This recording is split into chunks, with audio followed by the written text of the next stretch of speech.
Hello and welcome to everyone.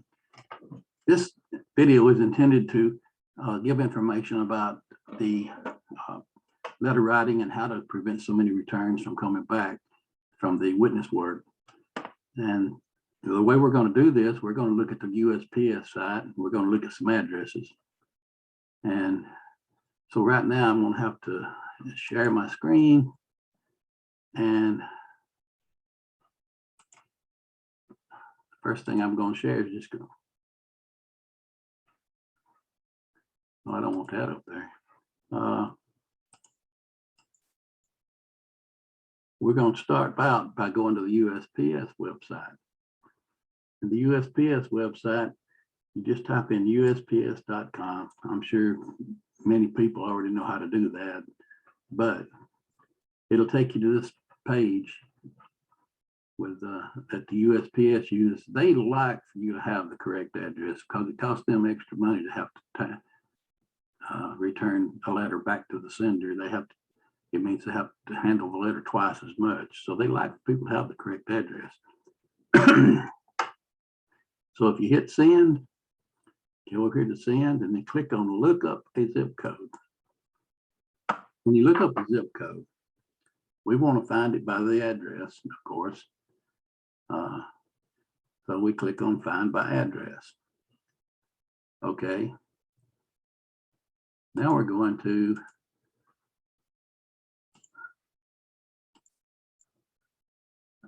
this is a territory, it's Boardman. It's a letter writing territory it was done December 26, 2020, and some things may have changed since then. But we're going to take this address, and I like to do copy and paste. You can type that address in if you want to, but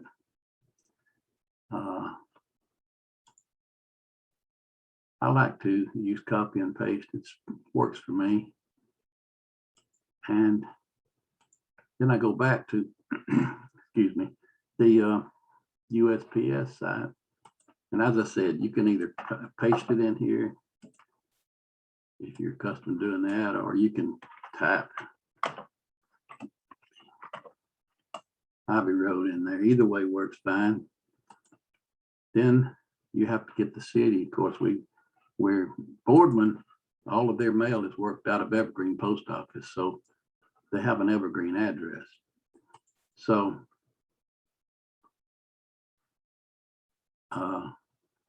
what we're going to do is we're going to put Evergreen right here in the city, and we're going to have to figure out what state it is. I'm pretty sure that everybody knows that it's North Carolina. I don't worry about putting in the zip code because the Postal Service has that information. I'm let them show me. So when you click on find it, it gives you the correct way the address should look, which is the same thing we had typed in anyway. It also gives you the zip code, and it gives you a zip +4. This zip +4 takes you to a certain street. I'll talk a little more about that later. But the main thing now that we want to do is we want to click on this little arrow over here, and we can go down here and we can look at the delivery point verification confirmation indicator. This confirms that address does get mail. So that's one step, and that's a good thing. So once we have that,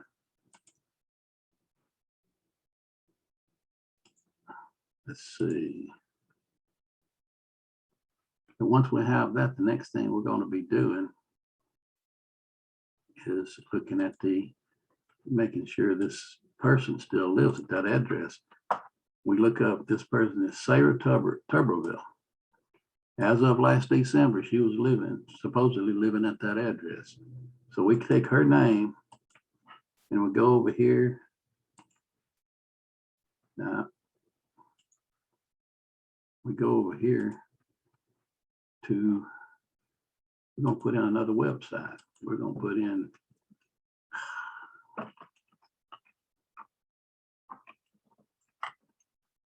Search people free, no spaces.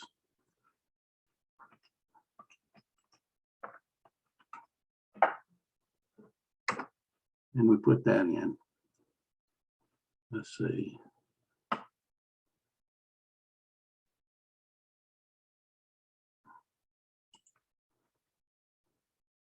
So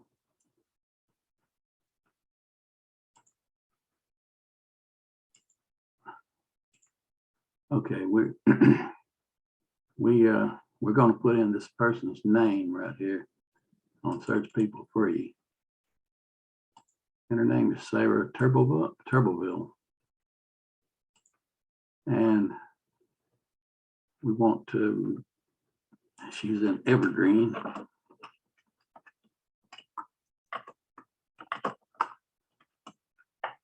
And we do a search. Have to prove I'm a human. Come on, let's go. Do the slow. Okay. And Sarah is not going to get any mail. She apparently would have been 76 years old now, but she's deceased. She would almost be 77 by now, but anyway, that was her address and her phone number, but that's not her. So what we can do then is go back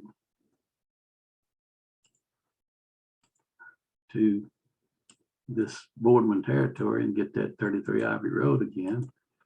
And we can copy that. We go back to the search page, but with this time we're going to put in the address. Okay, here's Evergreen.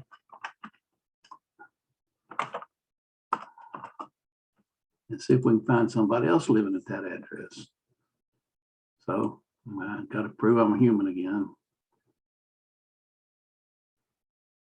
This is a lot different from the way it used to be, having to prove you're a human, but I won't go into that. So we at that address, we have Sarah Tuberville. She's deceased. Apparently Dennis Willoughby once lived there. He's also deceased. And there's a Rusty Tuberville that apparently lived there at one time, but now he's out and he's in another address, a different address. So he's on Old Highway 74, according to this. So you can, so we've proven that 33 Ivy Road is a good address. That Sarah Tuberville no longer lives there. And we don't know who does live there. So it's possible that the address is vacant, or it's possible that there's new residents that haven't shown up on the internet yet. So you have two possibilities. Which one's right? Your guess is as good as mine. There's no way really to know unless something else comes up from the internet. And but those two things will save you a lot of stamps, because you won't be sending mail to an address that doesn't get mail. To give you a little bit more information, we're going to go back to the Postal Service website. Let's see, share the screen. Let's see what I want to share. I'll share the screen, see what happens.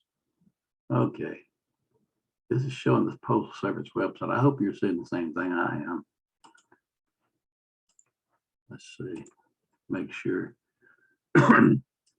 Anyway, this Postal Service website, let's say, for instance, if you put an address that doesn't get mail, we're just going to make up an address. We're going to say 32 Ivy Road and see what that does. there may not be a 35-year-old. You'll notice that there's no zip +4 on this one. If there's no zip +4, it doesn't get in your mail. And of course, this delivery point verification is going to say no. So if you put in an address that doesn't exist, apparently this address does exist because they have a zip code. But if you put in an address, there's just absolutely no address there. You will get you put in a bad address, it's going to say no delivery point anyway, no delivery confirmation. And like I said, that should save a lot of stamps. And it's just an easy way to do it. It's hard to do a whole territory that way, but if you're writing one letter at a time, you can check one address at a time and make sure they're good addresses. And it'll save you a lot of stamps, a lot of return mail. And so I hope this helps everybody. And we'll see you in the next video. If I may make some more about some different subjects. This is the one for the USPS verifying mail. Thank you for your time.